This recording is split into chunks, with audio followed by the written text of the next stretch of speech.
Hello, and welcome to the RAH Band podcast update, episode 4. And as it's the end of 2022, I thought it would be a great idea to do a review of the year. And this time we have two special guests. Firstly, Sophia Ongley of SGO Music. Hello, thanks for having me. And secondly, the one and only Mr. Richard Hewson. Hi guys, yes, Richard Hewson from the RAH Band here.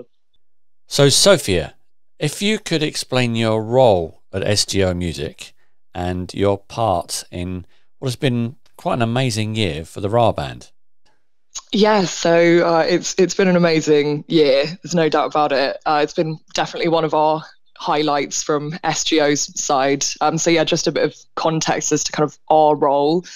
So I work for a company called SGO, and we're on the kind of business side of music. So we do music publishing, we do label services, we do rights management. And for the RAH Band, we are working on the publishing side, but we've been working very collaboratively with the team. And yeah, it's just been the craziest ride. I think we actually started working together in January, and it's just amazing that all of this happened within the last 12 months. So yeah, I'm really excited to kind of do a little review and talk more about what's been going on. And Richard, do you really need any introduction? Oh, well, that's very flattering of you to say so.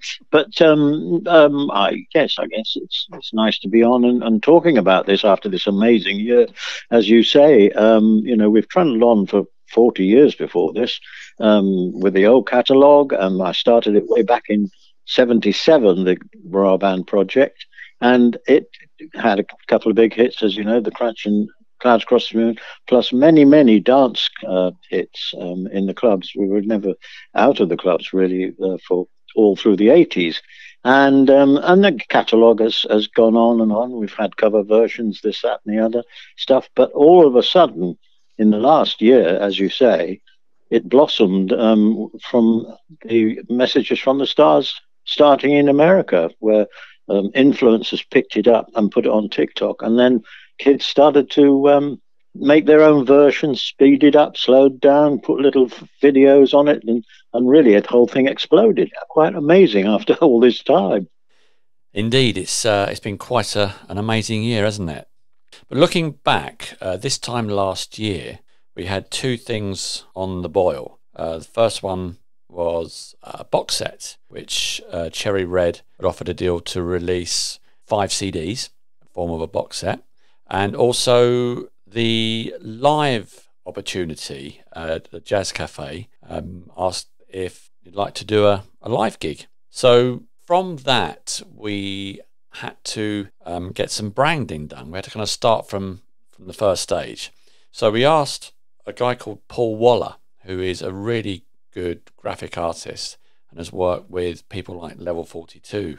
And we gave him a brief, and he nailed it immediately. And he got what the essence of the RAH Band was, how we wanted it to look, how we needed an immediate recognition of the logo.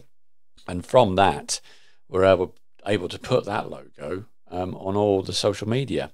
But then in February, we started to see some real movement on Spotify.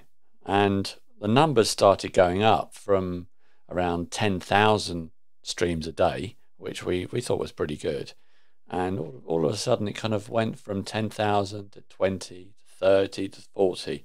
And quite quickly, started getting into the hundreds of thousands of streams a day. So we were obviously very intrigued and needed to act upon this.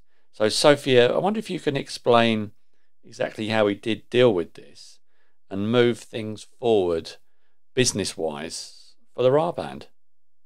Yeah, so I guess it all started obviously from closely working with Spotify and keeping an eye on it and noticing this spike.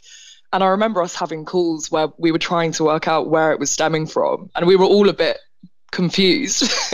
And then just doing a bit of digging, doing some research, suddenly we're finding kind of keywords attached to, the song that was spiking was Messages from the Stars. So we knew that it was related to that song. And I even at one point posted a a screenshot of Richard's the spike on my Instagram, and I said, does anyone know, or do I follow anyone that might know where this is coming from? And I had a few people respond saying, I think this is from TikTok. I'm not an active TikTok user, but a lot of my friends are.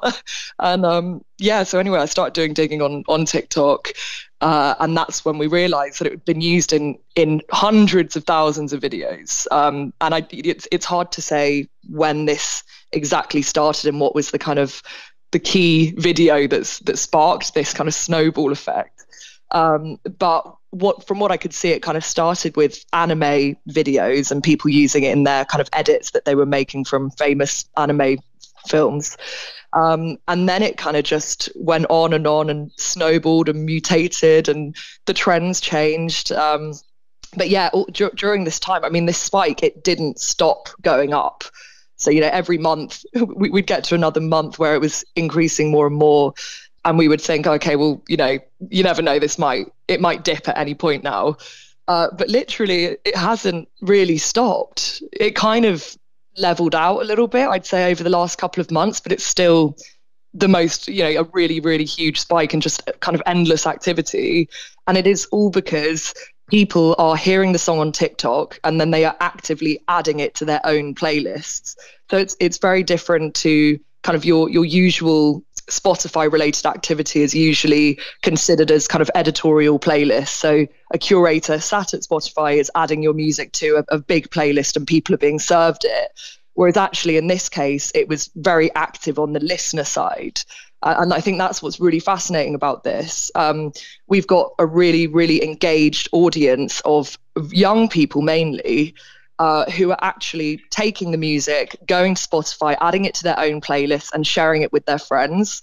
So they're very, very active, and it's very different to the kind of editorial side, which we're so used to seeing artists talking about. I mean, Richard has already got music featured in editorial playlists, but I can see from his Spotify that 60% of his activity comes from listeners' own playlists, and it's actually a very small portion that comes from editorial playlists.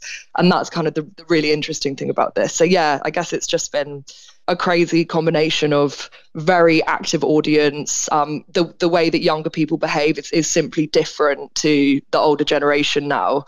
Everything is so fast moving, and I guess we had to move quickly with it as well, didn't we, Aaron? Yeah, that was the thing. It was trying to figure out, as you say, where this came from, and also interestingly, with the Spotify analytics, you can pinpoint the actual city where the biggest spike is, and for this particular track, it was spiking in Los Angeles, and the demographic, you can go right down deep into the demographics as well. So it was 18 to 25-year-olds, initially mainly female, but I've noticed really there's more male listeners as well. So we're dealing with a completely fresh market for the RAH Band, and it was how to deal with that and how to service that market and make sure that they know a bit more about the RAH Band, if that is possible, because as you say, it's more they're listening to the tune not because it's the RAH Band, because it's a great tune and it resonated with them. The interesting thing for me was they were listening on TikTok, but then almost immediately transferring that interest over to Spotify. Now, I still don't know whether that was a conscious thing or whether there was a link or how that happened. Any ideas on that? Well, I spotted on YouTube, in fact, I looked it up this morning, a guy called Just Jammin' does a series of on hearing the first time for tune, and he puts his opinion of this thing. And this came out in February. This year, of course, and he said, "Oh, what great tune! This is amazing. I've never heard anything like this." This guy's called Just Jammin', and he's very cool. I mean, he does top tunes, and that could have had a big influence. And there's another guy called the A Train. He's another influencer who's on YouTube, and it's all over YouTube with him saying what the great thing and all that. But yeah, so the A Train story. This one's really, really fascinating. So he's a character from an Amazon TV show called The Boys. which has been going on for the past couple of years, and it's a very popular show. And basically, in the intro to this show, there's a character called the A Train, and basically he's a superhero that can run faster than the speed of light. And at some point he runs, and this is quite dark, but he runs through a girl who's stood with her boyfriend, and that they're a very happy couple, and basically she sadly dies because of the A Train. And now the internet has kind of grasped onto this concept of when you see a happy couple, the A Train's going to break up your relationship. And it's strangely, this track, suddenly it went from being featured on anime films to then very quickly being featured as kind of the soundtrack to the A Train, who's like the fastest runner in the world or whatever. But yeah, just again, keeping up with this stuff is pretty impossible because it is so fast moving, and it just changes every day. There'll be a little new addition added to the story. Yeah, oh, that's crazy. Amazing. Well, I'm not that sure. Is that good? Yes, it is good. Of course it is. It's good and bad. Yeah. But also the thing about this particular market is, how do we service it? And we've managed to come up with some merchandise, haven't we, Sophia? That's about to be released. Which we've got the Messages from the Stars T-shirt, maybe hoodies to come as well, but other merchandise. So what you can do with Spotify is amazing. You can now link up your merchandise with Spotify, and obviously to release all the information via Facebook for the older market, and Twitter and Instagram as well is a great way of keeping people in touch with what's going on. But as I said, we've got the two markets here. We've got this young market and the older market. And as far as the older market goes, as in the fans who have been fans for 40 years, I mentioned earlier about the box set, which is a 5 CD box set of the first. How many years, Richard, is it of the RAH Band? Well, it would from 77 when the Crunch came out, as far as 84, which I think was going up. So it doesn't go as far as Clouds Across the Moon. That's why it's not there, because that was 85. So the first box set covers 77 to 84, and then the next one hopefully goes from 85 on. This is an amazing bit of work, and we've touched on this with past podcasts with Dean Verdin and Danny Keane. Dean is our super fan, and Danny is the executive at Cherry Red who worked on this. And that really took about 6 months, didn't it, Richard? The first 6 months of the year, you were pretty involved with which tracks went on which CD, which ones were left out, and just talk a little bit about that process for you. How did that sit with you? Well, as you said, we have our super fan Dean, who I've actually had for many years. We met him virtually, as it were, online. Oh, I don't know, could be 20 years ago. I think, Aaron, if you remember, when he did an unofficial website for the RAH Band that he was running, and we thought, who is this? And he came up and he said, I know everything you do, and I've been following you for years. Yeah, he's got some good energy as Dean. And but how did it feel for you going back to all these tracks? Was it a kind of a nostalgic journey for you, or was it? Oh yeah, I mean, it was, as you say, like a trip down memory lane, and a lot of the tunes which that we dug out from back in the day, I'd forgotten completely about them, and I played them and thought, my goodness, that was quite good actually. Because you don't think about it at the time. I mean, when you're making them, you put them out there and you hope somebody would like them. But listening back, it's quite objective. You can see which worked and which didn't work. So it's really quite a trip, as I say, down memory lane, going through all these tunes and finding some things that we weren't aware of, without having delved into the past and found them. So yeah, it's great looking back on that, and we're doing it again for the next one. Indeed, there are plans, aren't there, for box set 2, starting from where we left off in 1985. So we've got to do it all again. Yes, indeed, yeah. So that would begin in earnest in the new year, I guess. Sure. Well, Dean's working away as we speak. He's more or less sorted out the material and working out an order to put it in and so on. So that really is well in hand already, thanks to good old Dean. And as far as the business side on that side, Sophia, the maintaining the rights, notifications, making sure everything's in line with the PRS, the PPL. It is quite a task. Just explain a little bit how that works. Yeah, so it's the music biz is obviously it's a bit of a beast. I think it's quite interesting because it all stems on data, and it is the most important. Well, aside from the music, of course, it's really is the most important part to make sure that that's accurate, because if it's not, and that people need to get paid. And so what we find is, and so Stuart, my business partner and also father, he has been working in this for 5 decades at this point, and he's seen the poor data and often kind of dodgy contracts, etc., signed over the years. And a lot of our role now is actually correcting incorrect data. So actually a big part of the process of the last year has also been kind of going through many decades of data and making sure that it is corrected, consistent, and matches up globally. That's another issue with kind of music publishing, is that every country has their own kind of collection society and their own systems. So yeah, it's a big task. It's very important, and it's also better late than never. So we're really happy to be making good progress on that, and I think probably by the end of next year, we'll have it all in place and flowing correctly globally.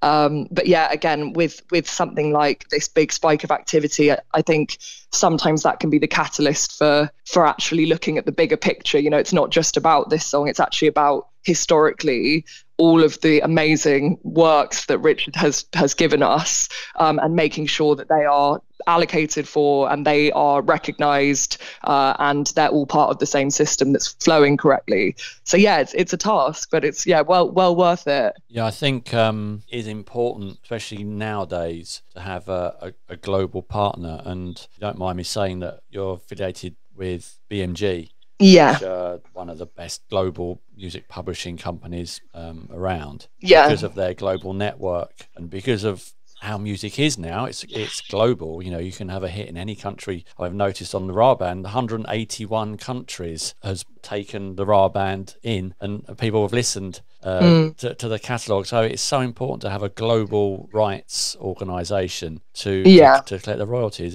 Would you say that in the future, how will things work? Are things going to keep on going down the globalization route? I'd say so. I think there are lots of different ways you can approach publishing and rights management, and there are societies in every country. So, some of those societies are kind of specialists for their market, but actually they're not collecting in other markets. So I do think I think it's something that's often overlooked. Obviously, everyone's trying to do the best they can, but we really value working with a BMG, because we get the benefits of working with a kind of global major organization, but at the same time, we as SGO get to act more collaboratively with our artists than a major ever would. But yeah, I absolutely think so. I think it will go down that route of, I mean, what we're seeing more and more of is things like the use of blockchain. So using data in the most accurate sense. Once the data is set, it's there forever. That's kind of the point of blockchain. And I think we will definitely be seeing more of that. Also, the wonderful thing about it at the moment is that the artist can still have a personal, hands-on relationship with the fans, especially with the YouTube channel, which has seen an incredible rise over the last 6-7 months. We're at about 500 subscribers, I should say, in around about July, and now there's 17,500. I think a lot of that is to do with messages from the stars, also having a great partner on board again with Aviator. But also, Richard is also able to interact with the fans. You must be pretty busy all day, Richard. You get lots of emails, some not, about the whole thing. But I was just thinking back to when I started over 40 years ago, what it was like. I mean, and thank goodness, Sophie, you're taking over the side of it that I could never understand, was the business side. I mean, I was there just to make poor old jazz musician making tunes. And the first encounter with publishers, without naming them, was, hey, come with us, boy, we'll make you rich. Just sign right there as they smoke their cigars. And you go, oh, this is good. Yes, all right, okay, then where do I sign? And that's how it was. And you'd Mm. never really read the stuff because I was more interested in the music. And so a lot there were guys who were more savvy than me, but I was just music, music, music. Okay, I signed that. Okay, yeah, that I'll be rich soon. Yeah, great. But now it's completely changed, and it's a total mystery to me. It was a mystery before, but now I'm glad, Sophie, that you handle all that side of it, because I couldn't do anything without you guys now. It's It's completely great to different from what it hear. used to be. But yeah, I think it's almost purposefully impossible for an artist to understand. It's such a minefield, and honestly, the amount of contracts that have been signed historically, when no one actually, people have been, people have been taking advantage for artists for a long time. And I think there's much more transparency now. There's much more awareness. And I think we have obviously experienced that if you have a small dedicated team who are actually communicating and being honest with each other, that you achieve a hell of a lot more than you ever would have, signing a kind of mysterious contract back in the 80s. So yeah, we're really happy to be on board and be able to work so closely with you on this and actually get results. Yeah, well, I mean, looking through back contracts, so-called contracts, that I've got on my files somewhere from back in the 70s, 80s.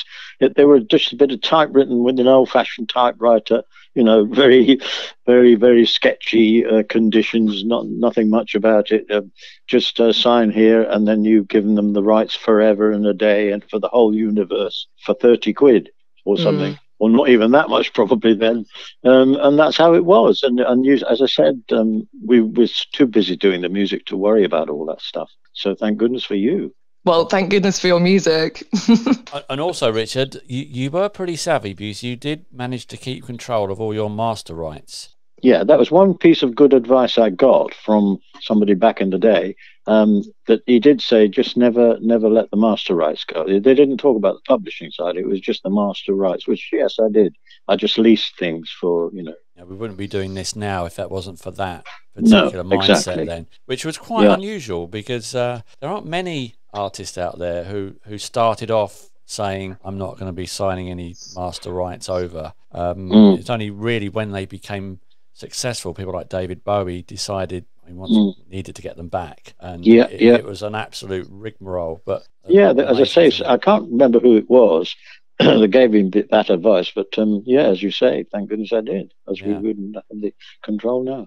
Yeah, well, that kind of leads us on to a new area for you. Am I right in saying never had a proper paying gig? No, we never, ever played live. The music of the RAH Band has only ever been on record that I made in my little studio and overdubbed, perhaps strings and brass or whatever you might need in professional studios. No, it was all made in this little, not this particular room, but one similar.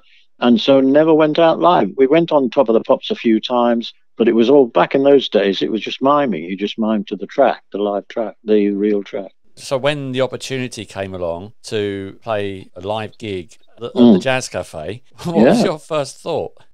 Shock horror at first. I thought, how can I do that?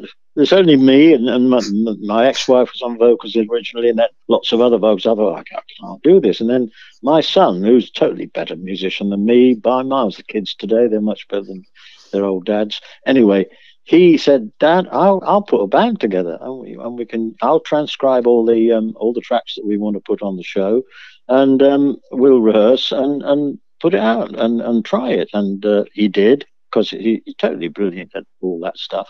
So back in June, we did the first ever live playing of the RAH Band. And it was amazing, the success and the way the guys played. That's what's so impressive. We had 3 brilliant girl singers, brilliant musicians that Dan had played with before, and he transcribed all the music. And it was amazing, the reaction. It was such a success, and we can't wait to do it again now. Yeah, and we were both there, weren't we, Sophia? And what really came across for me personally was the fact there was a very mixed age group in the crowd, but everyone was there for the music. And the band were, as you say, Richard, were absolutely amazing. It was as if they'd been playing for years. Yeah, exactly. And the reaction was incredible. And also, there wasn't a huge amount of promotion around that gig. Most of the swell of of interest came through Facebook, and it was really that interest and you know, and through other social media that it was almost a full house there, and it was the energy coming back to the band from the crowd was incredible. It was so exciting, and as I say, it was impressive that the musicians and the singers that Dan got together really got into the music. A lot of them were fans anyway, which surprised me, because most musicians are pretty hard-headed people. You know, they just get on with the job. And what we're playing today, then what we're playing today. But they really were quite into it. You know, they really, and the girls particularly, were singing amazingly. There was such good energy on stage. It was a magical night. Genuinely, it was amazing.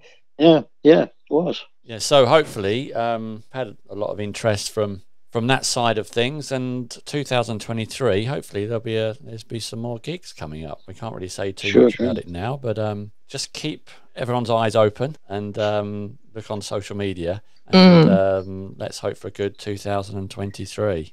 And if anyone hasn't seen any of the live performance clips yet, they are all on Richard's YouTube and definitely worth checking out. Yeah, indeed. Again, that was we knew there was only going to be one gig this year, and we had to kind of capture as much visual content, as much audio content that we could. And you know, we're not a huge team, so we kind of called in a few favors and managed to film 3 tracks.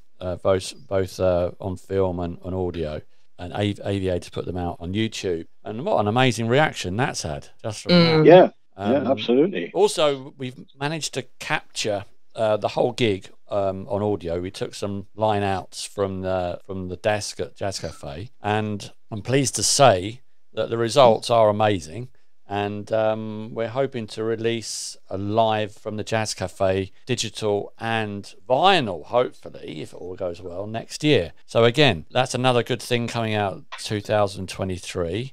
Yeah, so Dan's been working away, getting the audio together and with his friends, and the ones I've sound just amazing. Really do. It really is quite a new look at the whole RAH Band catalogue in a way, and doesn't take away from it. It just shows another light in the live thing that we'd never done before. So it's like a whole new avenue.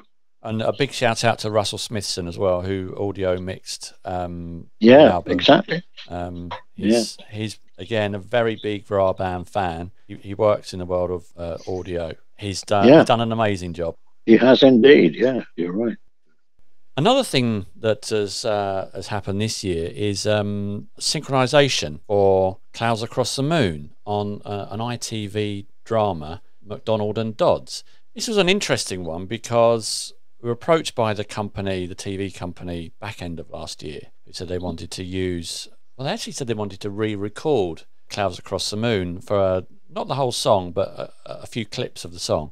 Of which they did. We gave them permission and all went through nicely. But halfway through the year, we were contacted again to say that the recording went so well, they wanted to name the episode Clouds Across the Moon. And this was all happening at the same time as the Kate Bush phenomena with Stranger Things. And Sophie, I just wanted to talk to you about the importance and the power that a synchronization can have on a relatively unknown track. What are the mechanics of it? Is it an art of recognition, or what kind of power and momentum can it give a track?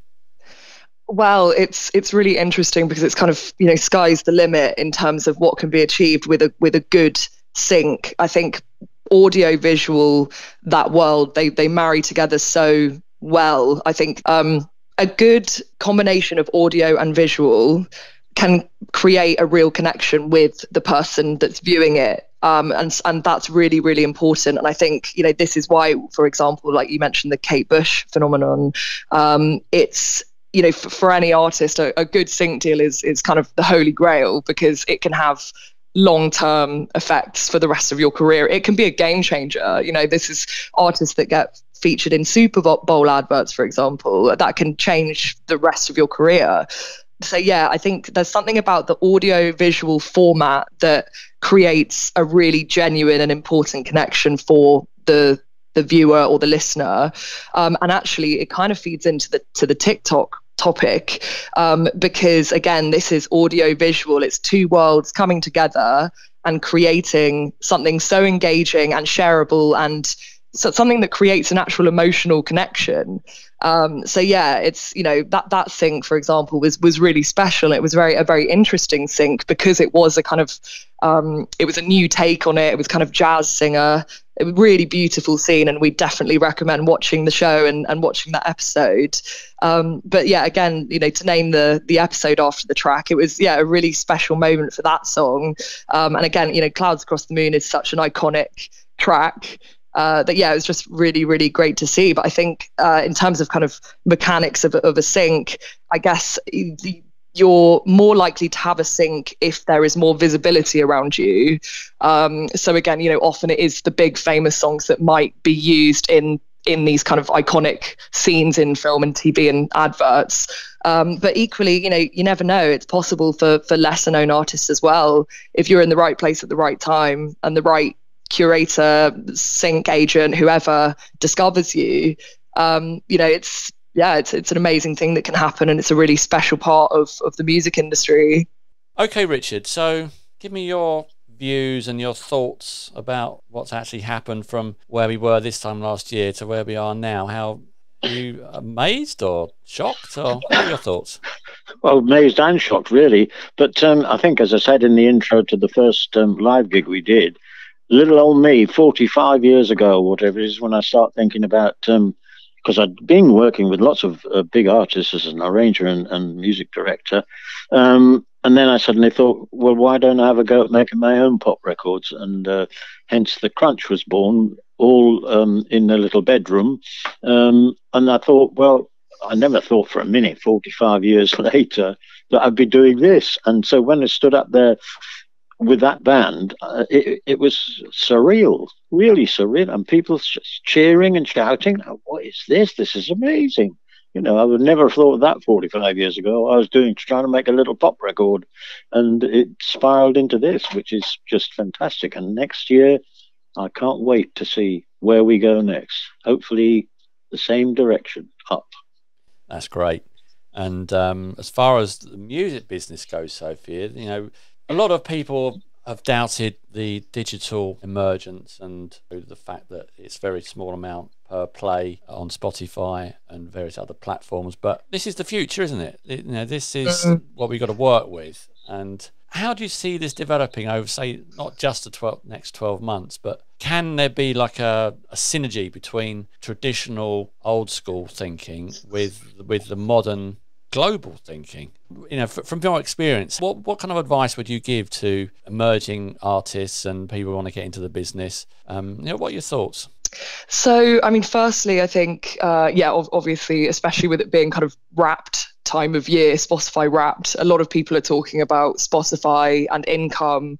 There was recently a lot of press around the UK government did a kind of they had a watchdog looking into whether streaming is fair on the artist, etc. And I think, I mean, the outcome is that it kind of depends. You know, for an artist that owns their own master, the income is obviously a lot higher than an artist that doesn't. So it's a very broad spectrum of how much you can earn. So when someone says, oh, one stream is worth X amount, it's pretty much never accurate. So I think obviously we've had a very positive experience here where a platform has created activity on multiple other platforms which all generate income. TikTok on its own wouldn't generate a lot of income, but when it's combined with Spotify, YouTube, etc., it does create income. So yeah, obviously in the case of the RAH Band, you know, that's actually, you know, it's not, we're very happy with how this has developed, and the digital realm has actually been a very positive space for this campaign. I think in terms of traditional, you know, we can't deny that physical formats are very much in demand. And I think that's a kind of nice nod to the traditional world. But I think you have to look at it, you have to bring it into the 21st century. And something that we advise a lot of our artists to do is to think about a kind of direct to fan model. So, you know, with anything that you do, whether that's your socials, whether that's the way that you sell products, communicating directly with your fans and selling directly to them rather than the traditional route of kind of, things being available in a shop, for example, or via a third party. If you can communicate directly with your fans, they are more invested in you as an artist, and you are more invested in them as well. So, for example, building a mailing list, communicating with people in that way, giving people access to things that maybe someone else doesn't have access to, creating a genuine connection with your fans, I think is the most important thing right now. And I think, Richard has very authentic, genuine fans that he's collected from over many decades. But now it's, how do we create those connections with the new fans, the new generation, who are very kind of digitally savvy and just their behaviors are different. So I think we can't ignore digital is arguably, it's how we live now. But I do think there are ways that you can kind of think outside the box and nod to traditional and make it work for you now. But yeah, I think things are the music business changes rapidly every year. I think key advice would be for musicians to make music that they actually want to make, and to not make music because they think it might go viral on TikTok or because they think that it will get a sync deal. I think you need to be an authentic artist, and Richard always has been. And we can see, we've been able to see that through the past 4 or 5 decades. That's great. That's good advice, and a good way to wrap up. I'll let Richard have the last word. It's become a little bit of a tradition on these podcasts to announce an outro song. So, Richard, have a think. What would you like to end this podcast with? Well, it's been an amazing ride for me, I have to say. As I said, starting off completely unfamiliar with pop music as a jazz musician to this position. But as you said, Sophie, I've tried all the time to make music that I love. If I don't like it, well, nobody else is going to like it. So that has been the sort of creed, if you like, for making this music, and hopefully people have enjoyed it. Which so here, for instance, is a good evidence of that from the next tune we shall play on the radio, which is "Messages from the Stars." Thank you, Sophia. Thank you, Richard. We hope to speak to you very soon. Okay. Thank you. Thank you.